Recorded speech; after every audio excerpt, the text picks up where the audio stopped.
All right, I'm here with Kevin Lacey, our Alberta Director. Kevin's kind of a big deal. Let's just be honest about that. He's just on the front page of the National Post, front page story, top quote in that story. In fact, his quote is right in the headline of the front page story in the National Post. I'm going to read the quote, though. Here's what Kevin said. Albertans delivered a clear message that while they're willing to contribute to Canada, they won't be taken advantage of anymore. And the results show that Albertans want to stand up. They want to see change. Kevin Lacey, big deal on the front page. What are you talking about there, man? What's the big issue? Well, look, I think what happened on Monday night is something that all Canadians should take notice of. Albertans were asked a significant question about whether or not they wanted to see the equalization formula eliminated from the Constitution.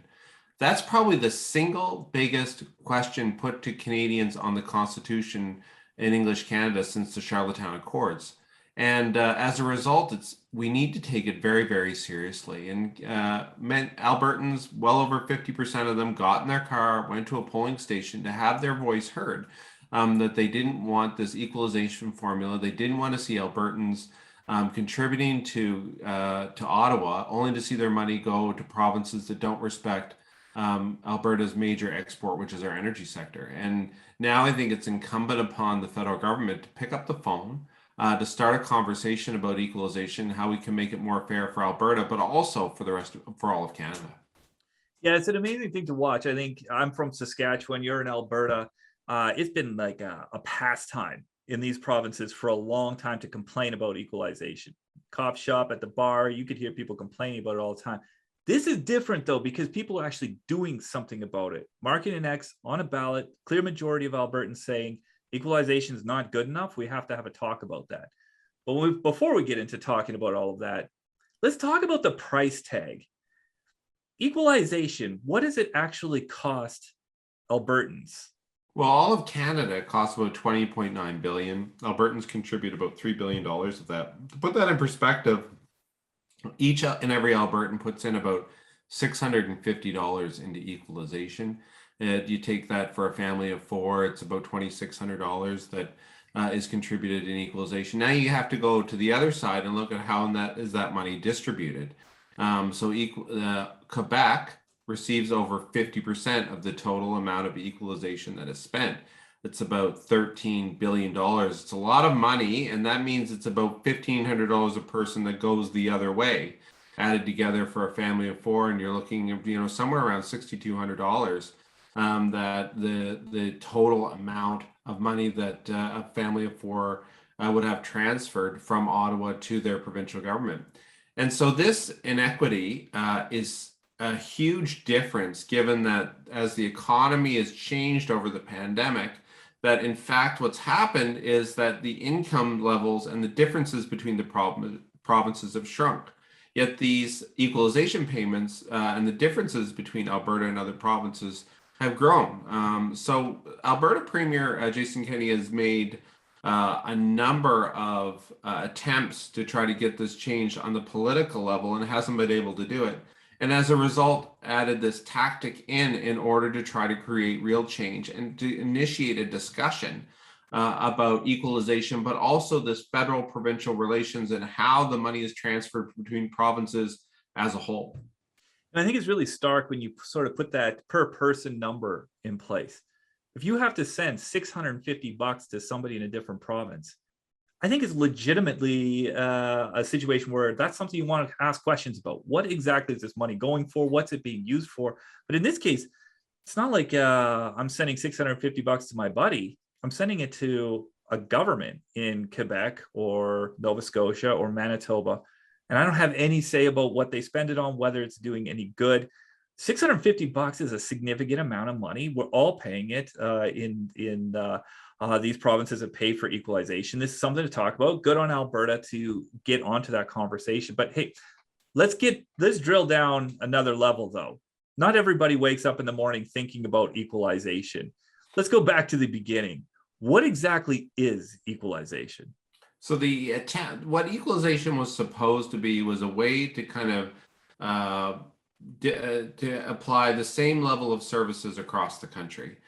So that if you're an area of the province or area of the country that is economically depressed, that you receive these equalization money, which would then begin to rise you back up.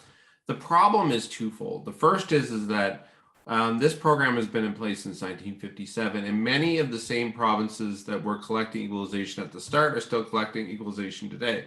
So, it's been over 60 years, and many of the provinces are still collecting money. I think it's time to ask why equalization hasn't done the job of bringing these provinces up to a national level. The second problem is that, as you mentioned earlier, is that this money goes to governments, not individuals. So what that means is that it's politicians that get to spend this money, not individual taxpayers. And politicians are taking that money and using it for all kinds of things that are against the interests of the contributing provinces. Say, for example, in Quebec, doing things like spending it on Bombardier.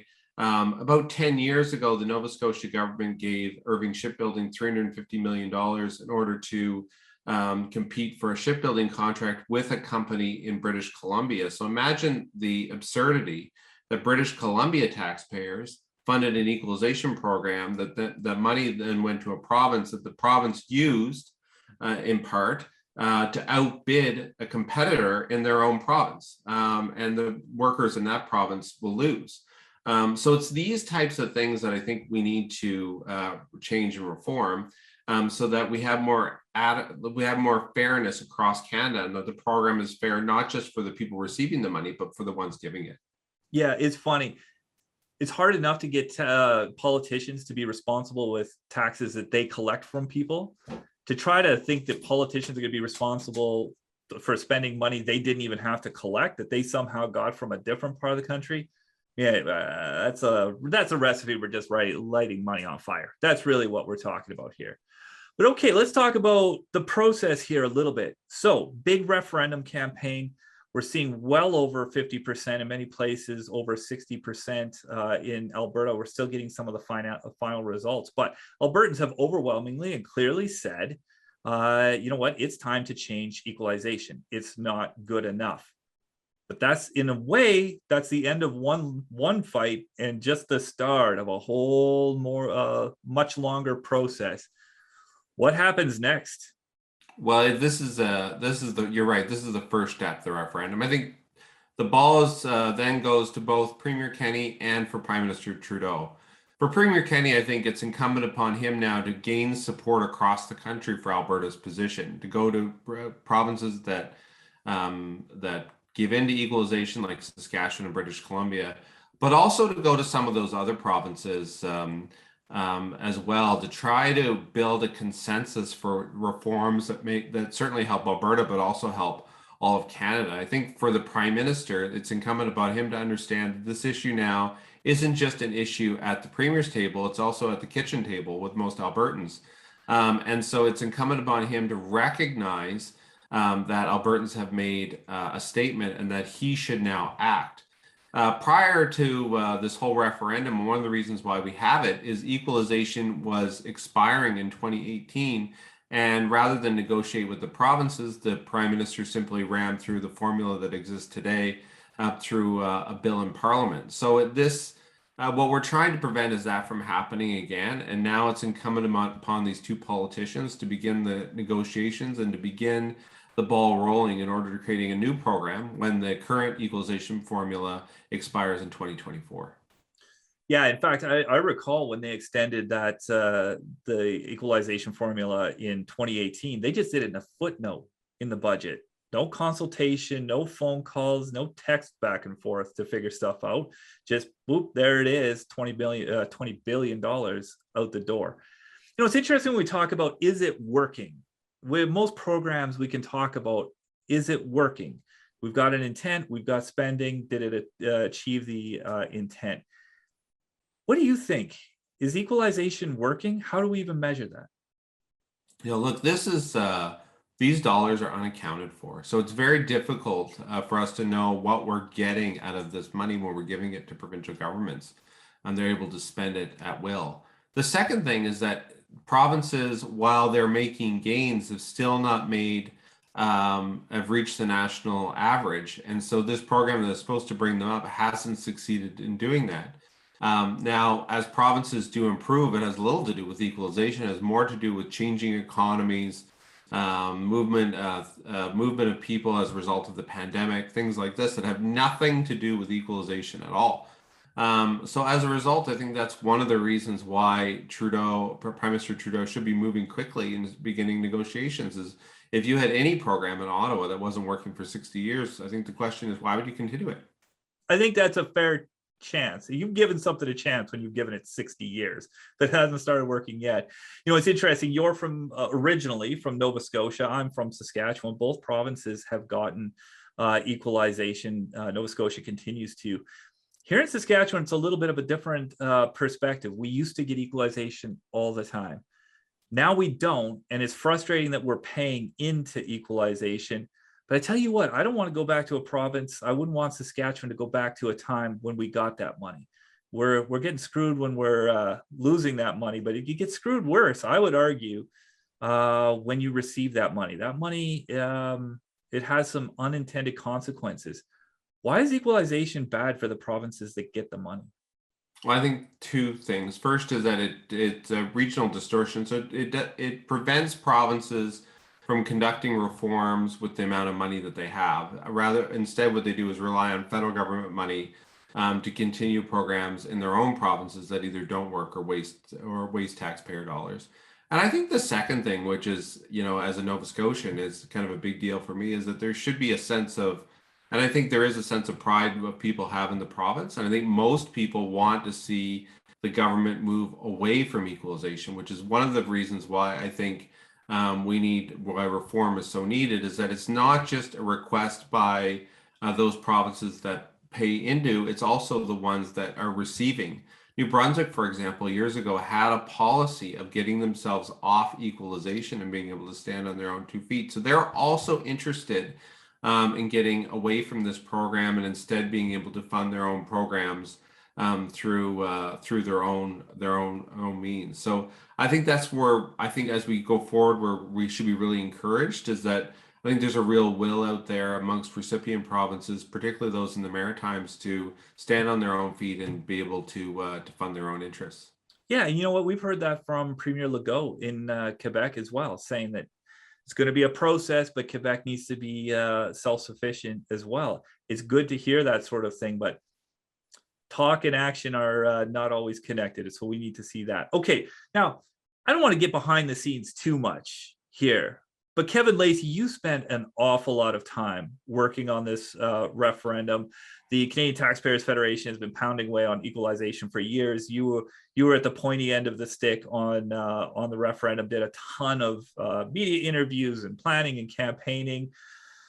But when those votes are being counted, that's always a little bit of a nervous moment. How are you feeling when everything was being counted?